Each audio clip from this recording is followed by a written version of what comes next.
Hey guys, it's Jenny again, and today I wanted to give you guys an update on how my raw food journey, my recent one, has gone. Because I actually decided a couple days ago to stop eating 100% raw. And I just kind of wanted to go over what came about me making that choice. So, if you remember, I started eating 100% raw, or I chose to start eating 100% raw again nearly, 3 or 4 weeks ago, something like that now. And it was because I was getting the intuitive message that I should, for a few specific things that I really wanted in my life at the time, to help me work on a couple of things that I was really trying to develop. And so I did, and I was actually excited about it when I started, and it was going really good for, most of the time, until about this week things changed. And so what changed? Well, when I began this, 100% raw thing again, I was in a very good mental spot. So I was choosing to be raw, and it felt very empowering. If I saw cooked foods, it wasn't like I was depriving myself of them. The effects that I was going for by eating 100% raw meant more to me than the pleasure that I would get from eating cooked foods. Because eating cooked foods is, the reason that I ever eat cooked foods is mostly just because of pleasure. And so it was really easy to maintain 100% raw the entire time, because my goal and the outcome that I was going for was more important to me than the pleasure of eating cooked foods. And then this past week, that shifted. And what used to be an empowering choice when I was faced with cooked foods, all of a sudden started to shift into feeling like I was depriving myself of pleasure. And I started to feel, even though of course this isn't true, I started to feel like I didn't have a choice in the matter. I couldn't eat cooked food, and that was it. Whereas before it would be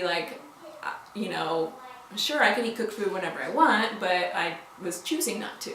And all of a sudden it had morphed into, I can't eat cooked food. It felt like a no-no, it felt forbidden. And that, whenever that happens, whenever that type of mentality comes in, well, a couple things are coming up, but one is it makes the cooked food seem that much more pleasurable, because it's all of a sudden it's forbidden. Whereas before I wasn't feeling like it was forbidden. I was like, I can have it whenever I want.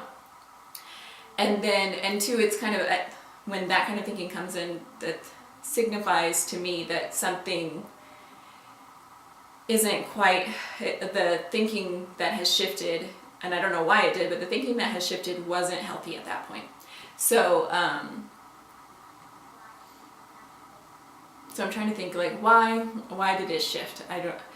One is I didn't notice that much of an effect, actually, from eating cooked food, or not what I expected.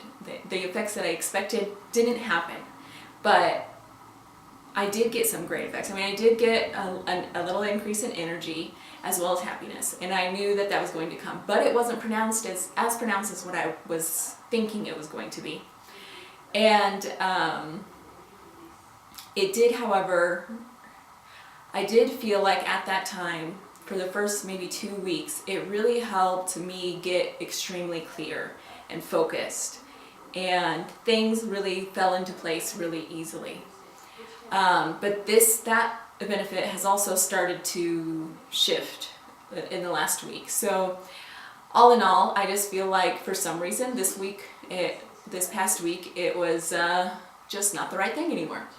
And noticing my unhealthy thinking around it made me decide that it was time to go ahead and eat cooked food, because I don't like feeling like I am not empowered with my healthy food choices, because even the cooked foods that I eat are extremely healthy.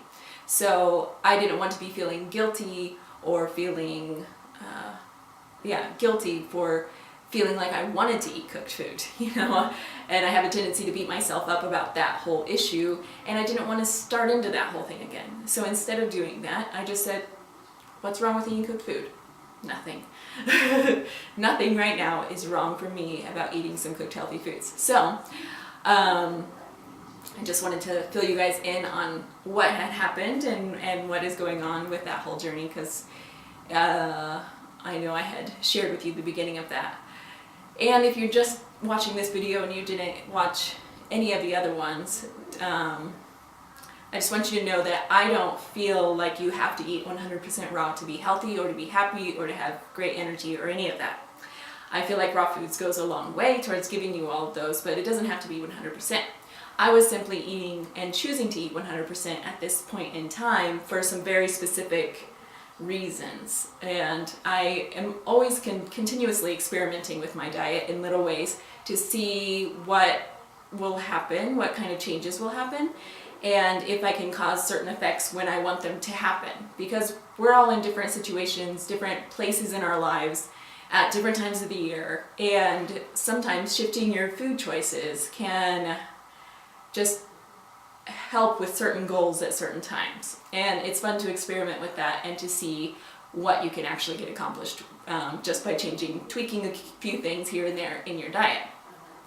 So all in all, I mean, I feel like yes, definitely the choice to be 100% raw at that time was the right choice, but it didn't last as long as I thought it was going to. I thought for some reason it was going to be months, where it was only a few weeks this time. So that was interesting to me, but we'll see what happens from now on. I've had a couple days now of eating a little bit of cooked food, and I still feel great. So we will see what next experiment I have in mind whenever the time comes. Okay, well, I love you guys, and I just want to inspire you to do a little bit of experimenting with yourself, and to do that I always pay attention to what my own body is trying to tell me. Where are you feeling the most inspired to go to? If there's a change that you've been thinking about, that you've been kind of excited about but nervous about, then just give it a shot, or maybe even journal about it. So that's what I like to do. If I am trying to reach a certain effect, a certain goal, then I'll write that down and I'll say, what changes can I make to reach that goal? And then I just start journaling, and I just keep writing until, you know, I feel like it's time to stop. And usually when you're just free writing like that, it pulls at your inner wisdom. Your inner wisdom can kind of come out of that free writing session and give you some ideas and directions to go. So that's one way that I really like to help pinpoint where to experiment for myself. So give that a shot, see what comes up for you, and if you have your own journey that you'd like to share with me, then please do. I'd love to hear about it in the comments. And I love you guys. I will be in touch soon. All right, bye.